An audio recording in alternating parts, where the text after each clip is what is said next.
La draga de Tony Beats no se vino abajo sin más. Se derrumbó de un modo que hizo temblar todo lo que había construido, y los millones que ahora pendían de un hilo no eran solo de oro. Bajo el acero retorcido, los pontones desgarrados y la maquinaria destrozada, se desarrollaba en tiempo real algo mucho más peligroso, un imperio familiar que empezaba a desmoronarse. Secretos enterrados durante mucho tiempo salían a la luz, y una traición salía a la luz que nadie había visto acercarse. 5 minutos antes, el teléfono por satélite que Tony Beats tenía en la mano bien podría haber sido una granada con la clavija ya quitada. Cuando la voz de Kevin crepitó a través de la estática, transmitía algo que Tony casi nunca había oído de su hijo. Pánico. Kevin no se dejaba llevar por el pánico. Nunca. Sus palabras eran cortas, entrecortadas y urgentes, despojadas de explicaciones. Ve a la draga. Ahora. Tony ya se estaba moviendo antes de que terminara la llamada. Sus botas crujían con fuerza contra la nieve helada de diciembre mientras se dirigía a su camioneta. Detrás de él, Minnie gritó algo que él no pudo oír ni procesar. No aminoró la marcha. El tono de la voz de Kevin había eludido por completo la lógica y había tocado algo instintivo, algo forjado por 40 años de saber exactamente cuándo el desastre estaba a punto de tragárselo todo. Cuando Tony exigió saber lo grave que era, Kevin vaciló. La pausa duró 3 segundos. En la minería, 3 segundos de silencio antes de una mala noticia significaban que la verdad era peor que cualquier cosa que estuvieras preparado para oír.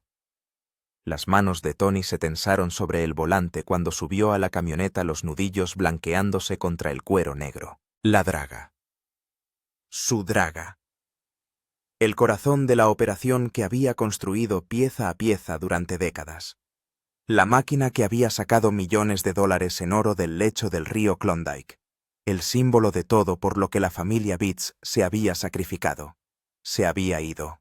La línea se cortó. Tony se quedó sentado un momento con el motor en marcha y la calefacción a todo volumen, pero no sintió nada parecido al calor. Solo una fría certeza se instaló en su pecho.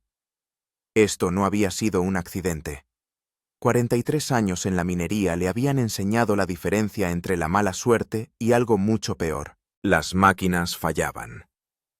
Era parte del negocio. El acero se agrietaba, los cojinetes se desgastaban, los sistemas hidráulicos explotaban. Pero las máquinas no fallaban junto con registros de mantenimiento falsificados y soldaduras comprometidas, a menos que alguien pretendiera que fallaran. Su mente recorría posibilidades, cada una más oscura que la anterior. ¿Quién tenía acceso? ¿Quién tenía motivos? ¿Quién se beneficiaba de ver cómo la operación Beats implosionaba en una ruina de metal retorcido y devastación financiera? El camión avanzó a trompicones con los neumáticos girando inútilmente sobre la nieve antes de encontrar tracción. Tony lo dirigió hacia el lugar del dragado, hacia los restos, hacia respuestas que no estaba seguro de querer. En lo más profundo de sus entrañas, el mismo instinto que lo había mantenido vivo durante décadas de trabajo brutal e implacable le decía que Kevin tenía razón. Esto no fue un accidente. Y si no había sido un accidente, la verdad era aún más inquietante. Quienquiera que lo hubiera hecho había estado lo bastante cerca como para atravesar la operación sin levantar sospechas. Lo bastante confiado como para ser invisible. Lo bastante informado como para saber exactamente qué puntos estructurales harían que toda la draga se viniera abajo. Alguien de su círculo acababa de intentar destruirle. A medida que el camión atravesaba el desierto del Yukón, se fue imponiendo otra comprensión más pesada que la primera. Esto no había sido impulsivo, no había sido imprudente, había sido paciente, metódico, ejecutado a lo largo del tiempo con un conocimiento íntimo de la operación. No había sido vandalismo ni un acto repentino de venganza. Había sido una destrucción planificada llevada a cabo por alguien que conocía el negocio familiar desde dentro. Cada curva de la carretera acercaba a Tony a la confirmación de lo que ya sabía: su imperio estaba siendo atacado, y el golpe había caído donde más le dolía. Cuando llegó la escena se parecía menos a un fallo mecánico que a las secuelas de una batalla. La enorme draga flotante, antaño firme y dominante en las aguas del Klondike, se inclinaba ahora en un ángulo repugnante con su costado de estribor arrastrado a medio camino bajo la superficie. La escalera principal, el enorme brazo que introducía los cubos en el lecho del río, colgaba retorcida y rota con su estructura de soporte cizallada en los puntos diseñados para soportar la mayor tensión. Tony permanecía en la orilla en silencio, absorbiendo los daños con una expresión que inquietaba a todos a su alrededor. Kevin estaba cerca con los brazos cruzados sobre el pecho, la mandíbula apretada como si estuviera reprimiendo palabras que no estaba dispuesto a soltar. Mónica ya estaba en la propia draga, moviéndose lentamente por la cubierta dañada con pasos cuidadosos y deliberados. No estaba caminando entre los restos de un naufragio, sino entre la escena de un crimen. Kevin rompió el silencio sacando su tableta y hojeando los registros con precisión controlada. La inspección programada para la estructura de soporte principal de la draga fechada. El 15 de octubre mostraba un visto bueno limpio. Todas las soldaduras comprobadas. Los puntos de tensión examinados. Totalmente autorizado para funcionar. La firma en la parte inferior pertenecía a Mike. La cara de Tony no cambió, pero algo oscuro pasó detrás de sus ojos. Mike había estado en Dawson City el 15 de octubre, enviado allí por el propio Tony para negociar contratos de combustible. Eso significaba una de dos cosas: o Mike había falsificado el informe de inspección, o alguien más había accedido al sistema utilizando sus credenciales. La voz de Mónica llegó con fuerza desde la cubierta, cortando la tensión. Estaba agachada junto a una de las soldaduras fallidas, estudiándola con la atención de alguien que realmente entendía lo que estaba viendo. Mónica no había aprendido metalurgia e ingeniería estructural por curiosidad, sino porque los fallos de los equipos decidían si los mineros sobrevivían o lo perdían todo. Se levantó, sacó su teléfono y fotografió los daños desde varios ángulos antes de retroceder con cuidado hacia el banco. No se trataba de soldaduras viejas. No estaban fatigadas ni mal mantenidas. Los patrones de fractura contaban una historia mucho más escalofriante. Las soldaduras habían sido comprometidas deliberadamente. Cortadas. No seccionadas por completo, sino debilitadas lo suficiente como para que la tensión operativa normal terminara el trabajo. Quienquiera que hubiera hecho esto sabía exactamente cuánto daño infligir sin ser detectado inmediatamente. Esto no fue sabotaje amateur. Esto fue preciso. Técnico. Ejecutado por alguien que entendía la ingeniería estructural íntimamente. Kevin pasó a otra pantalla. El montaje del pontón que había fallado coincidía con los registros de compra de los materiales de reparación supuestamente utilizados durante el mantenimiento de verano. El papeleo era impecable. Las facturas eran legítimas. Los pagos se habían liquidado, pero la empresa de suministros no tenía constancia de haber entregado ningún material en el lugar del dragado. La mente de Tony se agitó a través de las implicaciones como una máquina llevada más allá de sus límites. Registros de mantenimiento falsificados, soldaduras saboteadas, entregas fantasma pagadas con dinero real. No se trataba de un trabajador descontento actuando. Era una operación coordinada llevada a cabo durante meses. Tony habló por fin con voz áspera y grave, las palabras le salían rasposas. ¿Cuánto? Kevin no suavizó la respuesta. Solo la sustitución del equipo, suponiendo que pudieran salvar algo, costaría cerca de $800,000. La pérdida de producción durante el resto de la temporada, y probablemente la mitad de la siguiente, sumaba al menos otro $1,000,000. Contratos que no podrían cumplir. Inversores que no serían indulgentes. Tripulantes a los que tendrían que pagar o arriesgarse a perderlos a manos de la competencia. El daño mínimo se situó entre $2 y $3 millones. Entonces Mónica añadió lo que podría haber sido el coste más devastador de toda su reputación. En el Yukon, la confianza viajaba más rápido que el oro. Y una vez que se quebraba, rara vez se curaba. Ya se había corrido la voz. El equipo de Parker había estado preguntando por la fiabilidad de sus equipos una hora después del fallo. Alguien se estaba asegurando de que todo el mundo en el Klondike supiera que la operación de los Beats acababa de sufrir un fallo catastrófico. Las implicaciones eran asombrosas y enfermizas. No se trataba solo de sabotaje de equipos, sino de la destrucción coordinada de la operación Beats física, financiera y de reputación. Alguien había planeado esto con precisión, Lo había ejecutado con paciencia y ahora se estaba asegurando de que el daño se extendiera lo más lejos posible. El teléfono de Tony zumbó. Un mensaje de texto de un número desconocido. Lo abrió y se le heló la sangre. El mensaje era breve burlón. 40 años es una buena racha. Es hora de dejar que operadores más jóvenes e inteligentes tomen el relevo. Considera esto tu aviso de jubilación, sin firma, sin identificación. Solo un mensaje de alguien que quería que supiera que no había sido un accidente y que era lo bastante arrogante como para burlarse de él por ello.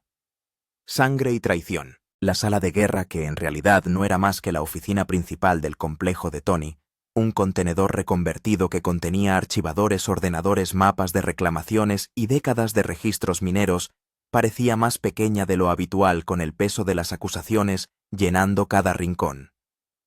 Tony estaba sentado detrás de su escritorio, muchos a su lado, mientras Kevin y Mónica se situaban al otro lado presentando pruebas que ninguno de los padres quería ver. La voz de Mónica era firme a pesar del peso emocional de lo que estaba diciendo. Hacía 3 meses que había empezado a notar irregularidades en los presupuestos de mantenimiento. Pequeñas cosas al principio, gastos que parecían elevados para lo que supuestamente se hacía. Se lo había comentado a Kevin. Kevin había empezado a indagar en silencio. Lo que habían encontrado era un patrón de facturas infladas, entregas de suministros fantasma y mantenimiento firmado como completo cuando no se estaba haciendo en absoluto. Cada registro falsificado, cada factura fantasma, cada inspección omitida marcada como completa, se remontaba a las credenciales de Mike. Minnie emitió un sonido como si le hubieran dado un puñetazo. Tony sintió que su mundo se inclinaba de nuevo diferente al shock del fallo del equipo. Esto era personal. Se trataba de la familia. Kevin sacó archivos del ordenador mostrándolos sin comentarios. Una factura por valor de $53,000 en materiales de reparación de pontones fechada en 8 de julio. La firma de Mike aprobando el gasto. El pago efectuado y el registro de la empresa de suministros, mostrando que el pedido fue cancelado 2 días después, con la cancelación solicitada por alguien utilizando el correo electrónico de Mike. La pregunta de Minnie apenas fue un susurro. ¿Dónde fue a parar el dinero? Mónica sacó su teléfono mostrando una aplicación bancaria que Tony no reconoció en una LLC registrada en Whitehorse. Le había llevado 2 semanas rastrear a través de las empresas fantasma, pero la había encontrado. La LLC era propiedad de Mike y Bianca. Bianca, la hija menor de Tony, la que siempre había estado más cerca de Mike, los 2 hijos menores, formando su propia alianza dentro de la dinámica familiar. Si Mike estaba involucrado y Bianca era su socia, Tony hizo la pregunta aunque no estaba seguro de querer saberlo. ¿Cuánto? Por lo que pudieron rastrear más de 300,000 en los últimos 18 meses. Pero eso era solo lo que podían relacionar definitivamente con facturas falsas y gastos fantasmas. Tony se sentó pesadamente sintiendo de pronto que cada uno de sus 64 años, su hijo, su hija, robaban de la operación familiar, falsificaban registros, y si la evaluación de Mónica sobre el sabotaje era correcta, posiblemente iban aún más lejos y destruían deliberadamente el equipo para cubrir sus huellas o crear la tormenta perfecta que les permitiera intervenir y tomar el control cuando él estuviera demasiado destrozado para defenderse. La voz de Minnie transmitía un acero que Tony rara vez oía. ¿Dónde están ahora Mike? Estaba supuestamente en Whitehorse tramitando permisos. Bianca estaba supuestamente en Vancouver reuniéndose con inversores. Pero ambos viajes habían sido programados con 48 horas de diferencia, ambos supuestamente urgentes, ambos alejándolos del lugar justo cuando se produjo el fallo. No era coincidencia. Sabían que esto iba a pasar y se aseguraron de estar lejos con coartadas. Sonó el teléfono de Kevin. Escuchó durante 30 segundos. Entonces su rostro se volvió gris. Alguien acababa de iniciar una transferencia de 800,000 de su cuenta operativa a una cuenta externa. La autorización utilizaba la firma digital de Tony. Tony cogió su teléfono para llamar al banco, pero la voz de Mónica le detuvo. Era Mike. Tenía acceso a la firma de Tony por todos los documentos que había firmado electrónicamente. Mientras ellos se ocupaban del desastre, él vaciaba las cuentas. Minnie se levantó bruscamente con la cara enrojecida por la ira. Tenían que llamar a la policía, al banco, a sus abogados. Esto tenía que acabar ya. Pero incluso mientras lo decía, la mente de Tony trabajaba en el brutal cálculo de lo que significaría una pelea pública. La investigación policial cerraría por completo las operaciones. Los cargos de fraude bancario contra su propio hijo destruirían a la familia. Las batallas legales consumirían tiempo y dinero que no tenían. Y toda la comunidad minera vería cómo la familia Beets se destrozaba a la vista de todos, que podría ser exactamente lo que alguien quería. La voz de Tony era lenta, pausada. A medida que las piezas encajaban, no se trataba solo de Mike y Bianca. No eran tan listos como para planear algo tan sofisticado. Alguien les estaba ayudando. Alguien con experiencia en minería, conocimientos financieros y una muy buena razón para querer que se destruyera la operación Beets. Kevin y Mónica volvieron a mirarse esa misma comunicación tácita. Tony les ordenó que le contaran lo que sabían. Kevin tomó aire antes de entregar la información. El contable de Parker Schnabel había dimitido hacía 6 semanas. Sabían quién lo había contratado. Esto no era solo la traición de sus hijos. Esto era una guerra corporativa disfrazada de drama familiar. Y Tony había estado ciego a todo esto hasta que el cuchillo ya estaba enterrado hasta la empuñadura. La sala quedó en silencio, salvo por el zumbido de los equipos informáticos y el sonido lejano de la maquinaria pesada del patio. Fuera, el invierno del Yukón continuaba su implacable dominio indiferente al drama humano que se desarrollaba en el contenedor reconvertido. Dentro, una familia se enfrentaba a la terrible realidad de que la sangre no era más espesa que la ambición, y la confianza una vez rota deja heridas que quizá nunca cicatricen. La guerra oculta.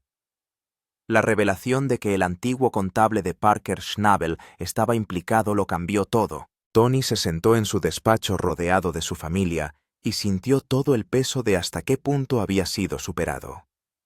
No se trataba de un robo oportunista por parte de niños caprichosos, sino de un asalto estratégico coordinado con uno de sus mayores competidores. Kevin sacó un perfil profesional en su portátil. Danny Etheridge. Trabajó para Parker 7 años. Dimitió repentinamente en octubre, supuestamente por diferencias de filosofía operativa. Su especialidad eran las reestructuraciones empresariales y las adquisiciones hostiles. Mónica había sacado un blog de notas jurídicas y tomaba apuntes con intensidad concentrada. Si Mike y Bianca controlaban una parte suficiente de la estructura financiera, si podían demostrar que Tony estaba incapacitado o era incompetente para gestionar las operaciones, si podían demostrar un fracaso catastrófico bajo su liderazgo, podrían forzar un cambio de gestión en virtud del acuerdo de asociación. Y una vez que tuvieran el control, podrían hacer los tratos que quisieran, incluida la venta de partes de la operación o la formación de asociaciones con competidores. Las implicaciones golpearon a Tony como un mazo. Más concretamente, Parker quería la operación de dragado. Había estado ampliando sus actividades a la minería de cauce fluvial, pero no tenía la experiencia ni el equipo de Tony. Si Mike y Bianca se hacían con el control y luego estructuraban una asociación con Parker, dándole acceso a los conocimientos y el equipo de dragado, a cambio de respaldo financiero, Parker sería dueño de la mitad de la explotación de Beets, sin tener que pujar nunca más que Tony por las reclamaciones ni desarrollar él mismo la experiencia. Kevin había estado siguiendo los movimientos de Parker durante los últimos 3 meses. 5 reuniones en Whitehorse con agentes de equipos mineros, no de compra sino de venta. Parker había estado liquidando equipos, convirtiendo activos en efectivo, como si se estuviera preparando para una adquisición importante.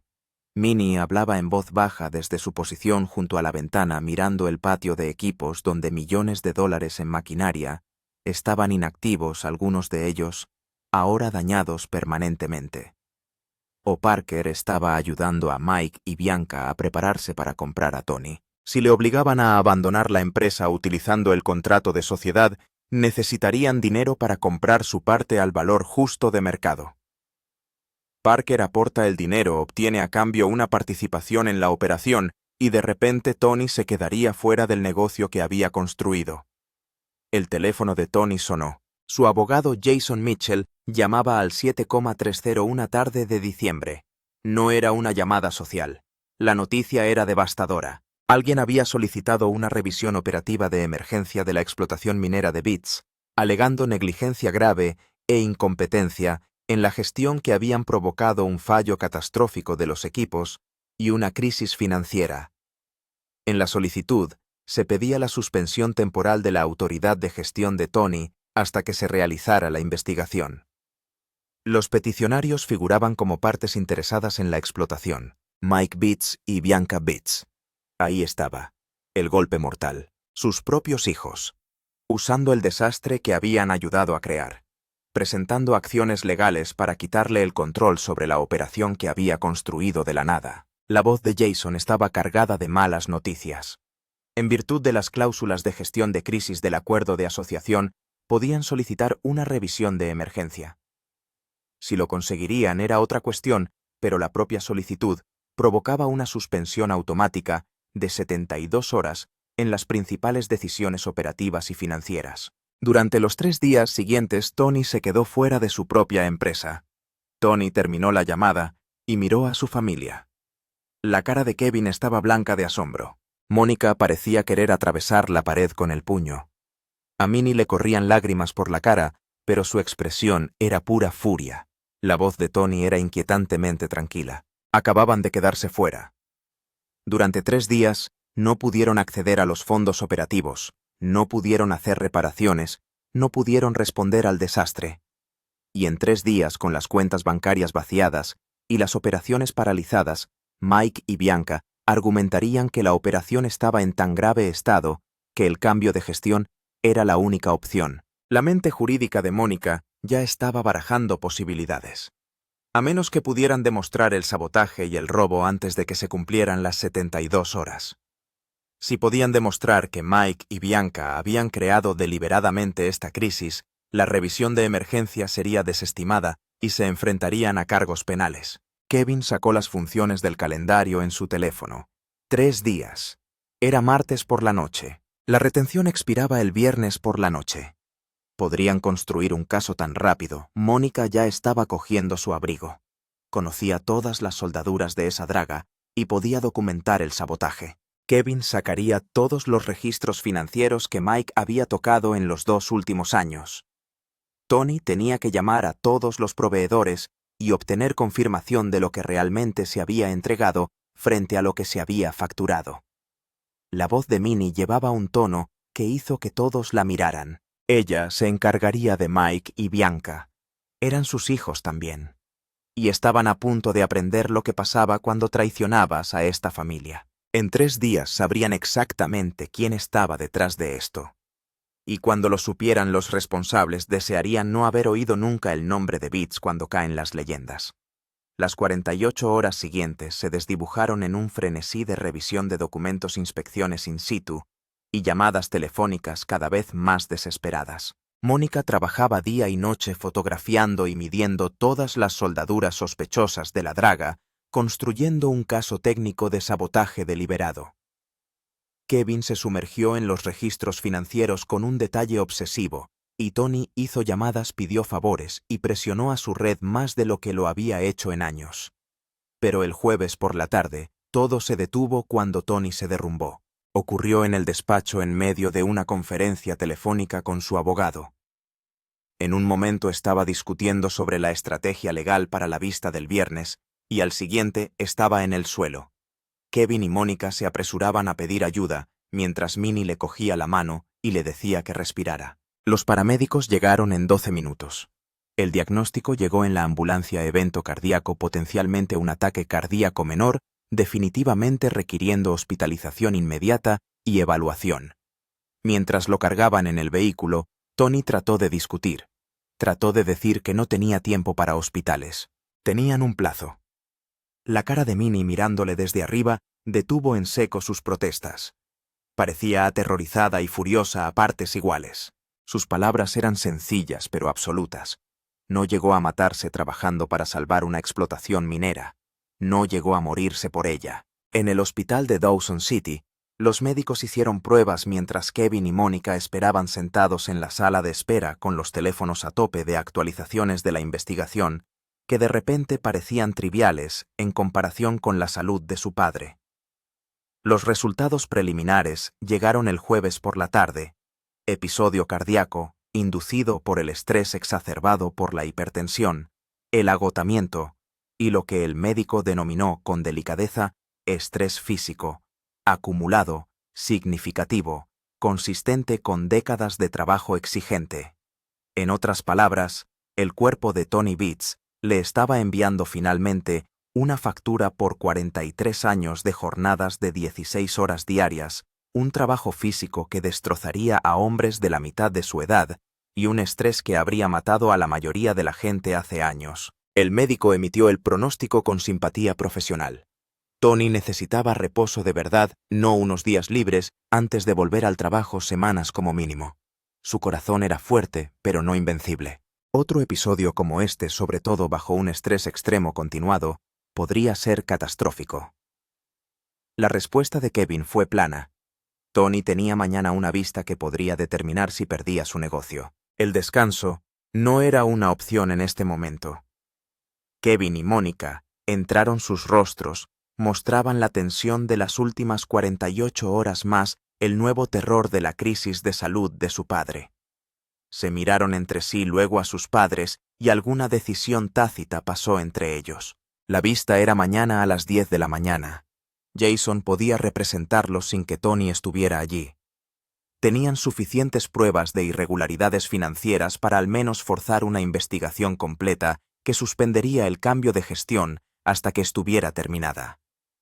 Eso daba tiempo, pero no probaba el sabotaje. Y los abogados de Mike y Bianca ya estaban argumentando que el fallo del equipo era una prueba de negligencia en la gestión independientemente de quién lo causara. Estaban dando vueltas a esto como si la familia intentara culparles de los errores de Tony. Tony empezó a incorporarse e inmediatamente 3 pares de manos le empujaron de nuevo al suelo. El pitido del monitor cardíaco se aceleró y una enfermera apareció en la puerta dirigiendo a la familia una mirada de advertencia. Tony insistió en que tenía que estar en aquella vista. Minnie repitió sus palabras anteriores. Tenía que seguir vivo. Kevin y Mónica podrían encargarse mañana. Jason podría presentar las pruebas. Tony necesitaba confiar en ellos. La pregunta de Mónica llegó en voz baja cargada de complejidad. Mike y Bianca seguían siendo los hijos de Tony, aunque hubieran hecho cosas terribles, quizás sobre todo porque habían hecho cosas terribles. Esta lucha, esta guerra estaba destrozando a la familia. Merecía la pena la operación. Merecía la pena destruir la relación con sus propios hijos. La pregunta flotaba en el aire estéril del hospital mezclada con los pitidos de los monitores y las conversaciones en voz baja del pasillo. Tony miró a su hija. La miró de verdad y vio el dolor que había detrás de la pregunta.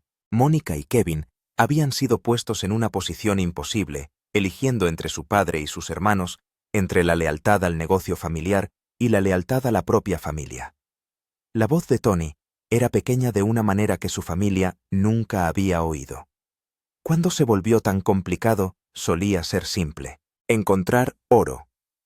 Procesar oro, vender oro, cuidar de tu familia, construir algo que dure. ¿Cuándo se convirtió en esto? La respuesta de Kevin fue comedida. Cuando lo que estaba en juego fue lo suficientemente alto como para que la gente dejara de verlo como un negocio familiar y empezara a verlo como un activo por el que luchar. Cuando Mike y Bianca dejaron de verse a sí mismos como parte del equipo y empezaron a verse como herederos a la espera de su herencia. Mónica añadió sombríamente que no debían olvidar que Danny Etheridge fue el contable de Parker durante 7 años. Parker acababa de sobrevivir a su propia crisis en la que la traición desde dentro destruyó millones. Y si no se trataba solo de que Mike y Bianca eran unos avariciosos, y si Parker lo preparó como venganza por algo, se detuvo bruscamente con la cara pálida por la comprensión. Tony exigió saber qué estaba pensando. La expresión de Mónica era de asombro. Hacía 3 años cuando Parker tenía problemas de liquidez. Había recordado Tony que le había preguntado por un préstamo o una sociedad. Tony asintió lentamente. Parker había querido pedir un préstamo de $200,000, utilizar algunos equipos como garantía. Tony lo había rechazado, le había dicho que si no podía administrar mejor su dinero, no tenía nada que hacer al frente de una explotación minera. En la cara de Kevin se vislumbraba la comprensión. Tony no se había limitado a decir que no. Había sermoneado a Parker sobre responsabilidad fiscal y le había hecho quedar como un crío incompetente delante del equipo de Parker. Mónica terminó de pensar. Y ahora el antiguo contable de Parker estaba ayudando a sus hermanos a destruirlos. ¿Y si todo esto no se debía a que Mike y Bianca querían el control? ¿Y si Parker había estado orquestando esto desde el principio como venganza? Utilizar a la propia familia de los Beats en su contra, destruirlos financiera y reputacionalmente, y conseguir acceso a sus operaciones como guinda del pastel. El pensamiento era horroroso en su elegancia. Parker Schnabel, herido por el rechazo público y las críticas de Tony, pasó años planeando la venganza perfecta. Encontrar los puntos débiles de la familia Beats, el resentimiento de Mike y Bianca por haber sido pasados por alto sus ambiciones financieras, su voluntad de creer que podían hacerlo mejor que su padre, aportando la experiencia financiera de Danny Etheridge para ayudarles a ejecutar el plan. Y luego sentándose mientras la familia Beats se destrozaba, dejando que Parker se abalanzara sobre ellos y reclamara los pedazos. El pitido del monitor cardíaco de Tony volvió a acelerarse. La enfermera reapareció esta vez con un médico que ordenó que todos salieran. Tony necesitaba descansar, y esta conversación claramente no era relajante. Cualquier asunto que estuvieran discutiendo tendría que esperar hasta que él estuviera estable. Mientras Kevin y Mónica se marchaban a regañadientes, muchos se acercaron al oído de Tony.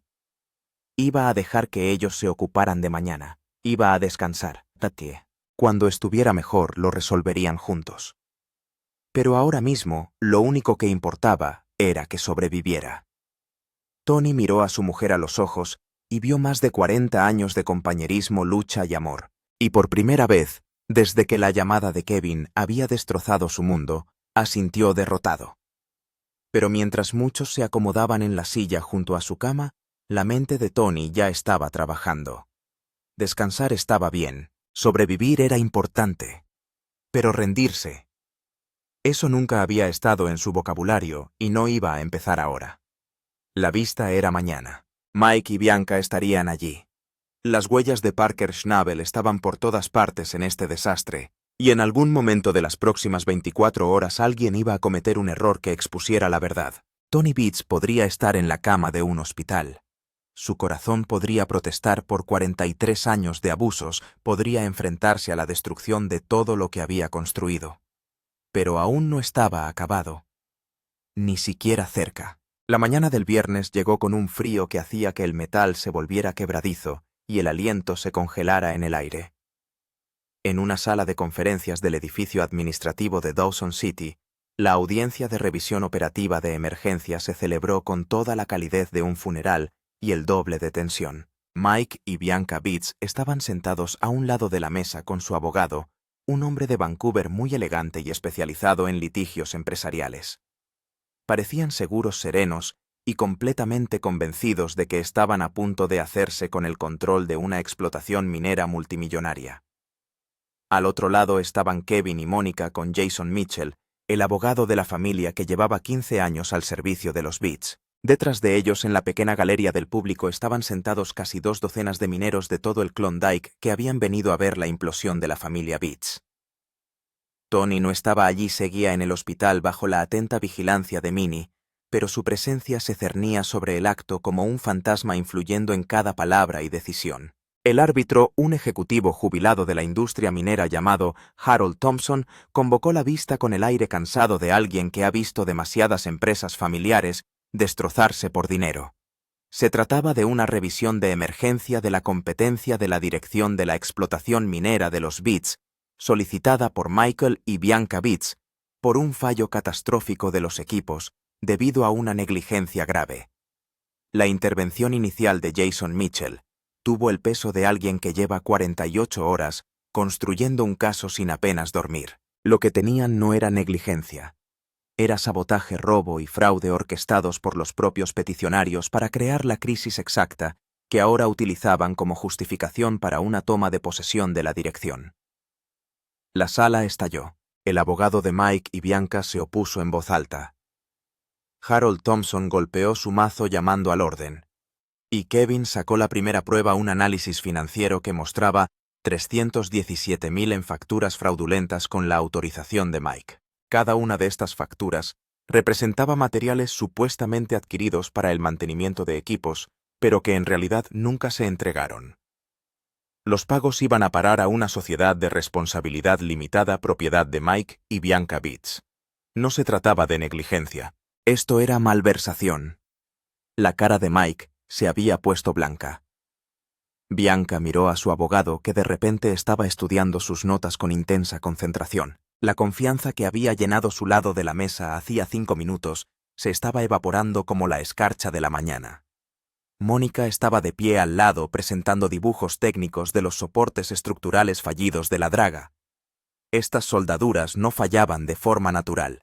Estaban deliberadamente comprometidos, cortados con una precisión que requería tanto acceso como pericia.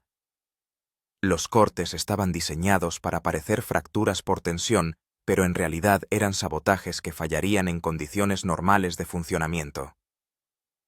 Conectó su teléfono a la pantalla de la sala.